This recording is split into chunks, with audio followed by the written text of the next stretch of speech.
Ongaya gaya boom boom, ongaya gaya boom bam, ha no yo mo, onga ngo ngo, ha, onga nga nye nye nye, onga. Oui quoi, bonjour. Vous vous demandez ce que je fais? Je fais la danse du soleil pour invoquer le soleil. Pourquoi? J'aime bien les tomates. Non, parce qu'il n'y en a pas assez là. Du coup, ça me fait chier. Voilà. C'est chouette hein, ce que je raconte. Putain, c'est dégueulasse. Alors... Voilà. Oui, je sais, ça fait longtemps que j'ai pas fait des lectures dès la semaine, mais je l'ai pas fait avant parce que... Bon, oui, voilà. Ça va pas être dans l'ordre de ce que j'ai lu, hein, je vous préviens, hein, parce qu'il y a des trucs qui vont mieux présenter ensemble, alors... Enfin bref, on s'en fout. Hein, comment c'est? J'ai lu pas. J'ai lu pas. Quoi? Mais je dis vraiment que de la merde, moi. Il fait chaud. Pourquoi il fait chaud? C'est pas parce que le soleil. Non, il fait chaud parce que le radiateur est allumé. Ah, pardon. Du coup, j'ai commencé par lire Winnebago Graveyard. Steve Niles au scénario et Alison Sampson au dessin qui ressemble à ça. C'est bien gore, c'est bien crade. J'espère que vous voyez bien parce que voilà. Du coup, ça nous raconte l'histoire d'une famille américaine qui, pendant un road trip, ils s'arrêtent au bord d'une route parce qu'ils ont vu un carnaval avec des trucs genre freak show et tout. Du coup, ils vont s'amuser et tout. Et en revenant à leur véhicule, et ben ils voient que c'est une caravane, que leur caravane s'est faite voler par quelqu'un. Du coup, ils demandent aux personnes du carnaval de les aider. Enfin, ils vont demander à une personne du carnaval de les aider. Genre, est-ce que vous avez un téléphone? Nanana. Et ils se font renvoyer chier en disant que s'ils voulaient de l'aide, ça servait à rien de leur demander. Il fallait aller à la ville la plus proche. Du coup, ils vont à la ville la plus proche et ils voient qu'il y a des trucs chelous qui s'y passent. Déjà, le bureau du shérif, la police en gros, c'est fermé. Le policier n'en a limite rien à foutre. Du coup, il les dirige vers une auberge. À l'auberge, ils y vont pour séjourner pour la nuit, quoi, en gros. Et en gros, ils vont se faire attaquer, ouais, par une secte sataniste. Sataniste, quoi? Par une secte sataniste. Et cette secte, en gros, ils tuent des gens pour ressusciter des morts, mais des leurs qui sont morts, qui sont partis en enfer. C'est en 4 chapitres, c'est gore, c'est glauque, c'est glauque à souhait. Bon après c'est du Steve Niles quoi, voilà, c'est beau. Hein. C'est sympa, mais c'est trop court en fait. C'est cool, mais vraiment trop court. Ça, je sais pas. Après, c'est trop court, ça se lit facile, ça se lit vite, genre en même pas 30 minutes j'avais lu. Mais après en fait t'as un quart de tout le comics, c'est Glénat Comics qui nous sort ça, à la base c'est du Image. En fait t'as Steve Niles qui parle, t'as une meuf qui s'appelle Anna Tambour, t'as un mec qui s'appelle Kaizé Gilly, et en gros c'est des essais sur le satanisme. Il nous parle de Charles Manson, il parle de religion, il parle de plein de trucs et c'est assez intéressant, ça m'a donné envie de lire certains films. De voir certains films. Après par contre il y en a, dans tous les essais il y en a 4 en tout. C'est des trucs comme ça. Hein. Il y a plus long, d'ailleurs celui que je vous montre là c'est celui qui m'a fait le plus chier à lire en gros. Celui-là il était pas... Mais c'est bien sympa, c'est bien glauque. Après, si je pourrais revenir en arrière et ne pas l'acheter, je pense que je ne l'achèterai pas parce que...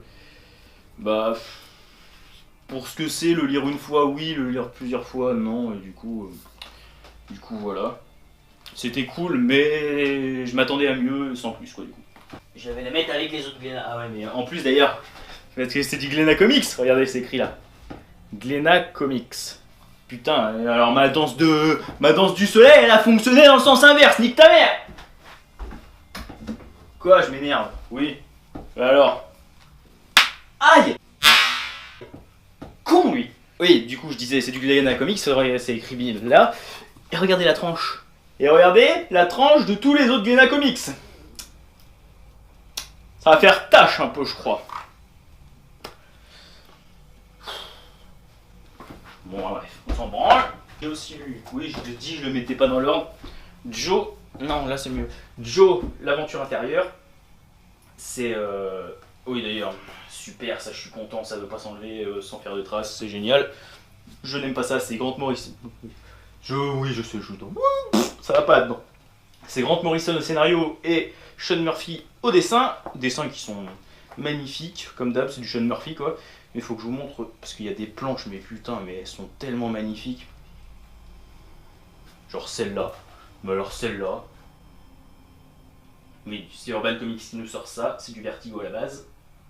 Il y a plein de trucs comme ça, et en fait, c'est dedans, il y a plein de trucs de pop culture. Genre, il y a. On y voit du Transformer, du Batman, du. Je sais pas, on voit plein de trucs. Hein. Superman, G.I. Joe, les petits soldats de plomb.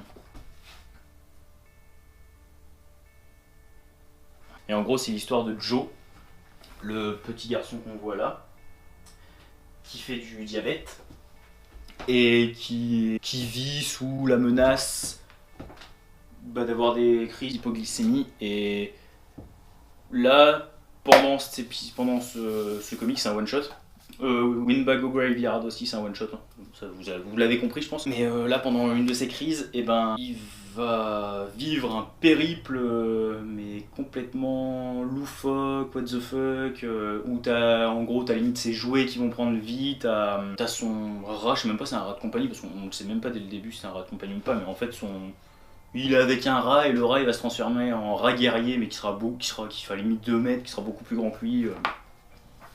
Et certains trucs qui vont se passer dans la vie réelle vont avoir des répercussions sur ce qui va se passer dans son monde imaginaire. Ouais, parce qu'en gros, c'est un gamin qui vit beaucoup dans son imaginaire. Les dessins rendent le tout assez glauque parfois, mais même c'est quand même assez glauque hein, comme truc. Mais c'est vraiment super cool. En gros, comme je disais, à un moment, il va laisser l'eau de la salle de bain couler, ça va ruisseler partout et en gros ça va créer un ruisseau dans son monde imaginaire plus ou moins. Le rat en question c'est lui. En gros ouais, dans son monde imaginaire il se combat contre la mort, ce qu'il fait plus ou moins dans le monde réel quoi, en essayant de combattre son diabète avec comme il peut en buvant du soda là. En gros sa quête plus ou moins au début ça va être d'aller dans le frigo pour chercher du soda, du coca, voilà. Mais ça si vous pouvez le lire je vous le conseille vraiment parce que c'était super cool, je l'ai dévoré, voilà. Fallait que je le dise. Alors on va commencer par lequel, le bien ou le pas bien? Allez, le pas bien, pas le pas bien. Hit Girl en Colombie, c'est du Millar World, c'est par Marc Millar. Et c'est Ricardo Lopez Ortiz au scénario, au dessin. Les dessins, ils sont sans plus. Hein. Faut avouer que voilà. En fait, c'est un mélange. Enfin, pour moi, je trouve que ça fait un mélange entre du manga et du comics. Mais la tête de Mindy, c'est vrai qu'elle est pas. Moi, ça me dérange pas plus que ça, ce genre de dessin. Parce que ça me fait pas mal penser à certains Doggy Bags et trucs du genre. Et je comprends que ça puisse rebuter et surtout que ouais, des fois les têtes, genre surtout la tête de Mindy, elle est tellement moche qu'on la reconnaît limite pas. Et en gros là c'est Mindy qui n'est plus aidé de Kick-Ass. Premier Kick-Ass il a raccroché, il est devenu flic. Elle a essayé de trouver d'autres personnes pour être Kick-Ass à sa place, mais ça fonctionne pas, les autres personnes ils veulent pas, enfin c'est pas leur truc en gros. Et du coup, elle va avoir une idée, et pour se faire aider, elle va recruter une personne super violente qui devait partir en prison, une personne d'un gang, et en gros, elle va lui faire des trucs un peu morbides, elle va lui faire avec elle, ils vont faire un duo, et ils vont buter le camp rivaux de cette personne, et après, elle va lui faire tuer tous ses anciens amis. Enfin, ses amis toujours même, mais... Et c'est super violent, après des fois c'est vrai que ça fait un peu violence gratuite. Moi ça me dérange pas, mais je m'attendais à rien et c'est sans plus. Si vous pouvez, c'est pas, je pense que c'est un truc que vous êtes pas obligé de lire. Si vous aimez Hit Girl et qui casse des trucs comme ça, pourquoi pas, mais après, c'est une histoire qui peut se lire. Je pense que les prochaines histoires qui viendront, on peut les lire sans avoir lu celle-là, sans que ça change rien en gros. La personne en question que Hit Girl va recruter, elle la recrute parce qu'elle a été appelée par une meuf pour qu'elle découvre et qu'elle fasse payer plus ou moins, on va dire, la personne qui a tué son fils, qui était assez petit quand il est mort. C'est marrant à lire quoi. Enfin, c'est pas un truc qui va vous marquer ça. Hein. Je vous préviens direct. Hein. Par contre, Kick-Ass. The New Girl. Là, c'est toujours Mark Millar, mais c'est John Romita Jr. au dessin. Les deux qui ont co-créé Kick-Ass à la base. Et là, en fait, c'est l'histoire de Patience, une personne afro-américaine qui prend le costume de Kick-Ass après être rentrée d'Afghanistan où elle y est restée pendant 8 ans, je crois, si je me rappelle bien. Et elle apprend que quand elle rentre, elle voulait recommencer ses études grâce à l'argent de son mari et tout, et pouvoir finir sa vie en n'étant plus la marine, la soldat qu'elle était. Sauf que en rentrant, elle apprend que son mari, il s'est barré. Enfin, il s'est barré. En plus, son mari, ce connard, il s'est barré juste quand elle revient. Hein. Et il s'est trouvé une autre meuf et en gros, il l'a planté comme ça, comme une grosse merde. Quoi. Du coup, elle est endettée à cause de lui. Elle a plus de sous, elle a plein de dettes. Et du coup, elle va faire tout son possible, en gros, pour faire. Ça va faire une sorte de Robin des Bois moderne qui revêtira le costume des Kick-Ass. En gros, elle va voler aux gangsters, pas aux riches, mais elle va voler aux personnes mauvaises pour elle et pour donner des offres caritatives à des personnes dans le besoin. Elle va faire ça toute seule. Et du coup, vu qu'elle vient juste de rentrer d'Afghanistan, et ses méthodes de combat et tout, ils n'ont pas eu le temps de rouiller. Du coup, elle est bien efficace. Enfin, pour faire des plans et tout, elle est méticuleuse. Elle va quand même tomber sur des gros bras qui vont pas être cool avec elle, quoi. Genre là, elle se fait bien défoncer la gueule. Et je l'ai dévoré d'une traite, c'était génial. C'est gore, c'est trash, mais juste comme il faut. C'est prenant, tu t'attaches vite au personnage. Bon après par contre, il y a une planche, j'étais là, ok, c'est celle que je suis en train de regarder là, parce que c'est la mère et le fils. On dirait un peu qu'il souroche qu'il y a un petit peu de l'inceste, mais bon, c'est moi qui peut-être juste. Hein. Non. Oui, du coup, il va se passer plein de trucs. Son beau-frère, il fait partie de l'organisation de criminels qu'elle essaye de voler et tout. Enfin bref. Mais ça, je vous le conseille, mais complètement. C'est le tome 1. C'est pas vraiment one shot. Je pense que ça va faire comme Kick-Ass premier du nom. En gros, ça va être. Il va y avoir plusieurs arcs. Et là, c'est le début. Là, non, je crois que c'est tout l'arc 1. Et ce qui suit après, j'ai vu que c'était pas par les mêmes personnes. Justement, t'as Steve Niles qui a fait le premier truc dont je vous ai parlé. Et au dessin, ce sera, je sais plus qui c'est les dessins, mais les dessins ils me donnent un peu moins envie. Après, le fait que ce soit Steve Niles, ça me va plus ou moins. Mais les dessins par rapport à ceux de John Romita Jr., c'est. Enfin, je sais pas. Mais ça, c'est. Oui, grand oui.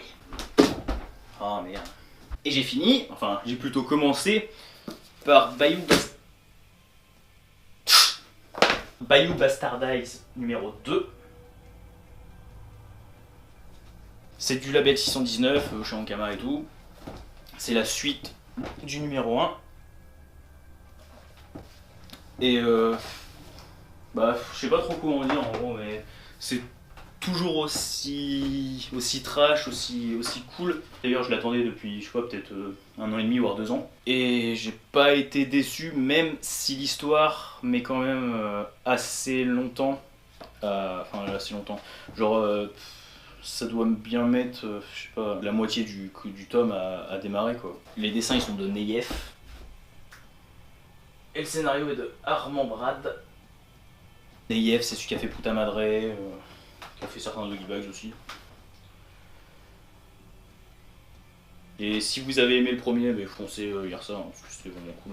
D'ailleurs, vu la fin, je viens juste de revoir le truc, mais j'avais oublié, mais vu la fin, j'ai envie de voir la suite tout de suite. Tout de suite de lire la suite, parce que là, quand t'es arrivé à la fin, tu fais Ok, ça va être le bordel après. Ah bon allez, c'est fini pour cette semaine. Comme d'habitude, tu peux laisser le pouce levé si t'as aimé. Tu peux me parler sur mes réseaux sociaux, Instagram, Facebook, Twitter, même si Twitter, j'y vais jamais parce que c'est de la merde, j'aime pas ça. Tu peux regarder ce que j'ai fait avant, t'abonner, et puis bah à la prochaine, hein. Allez, salut.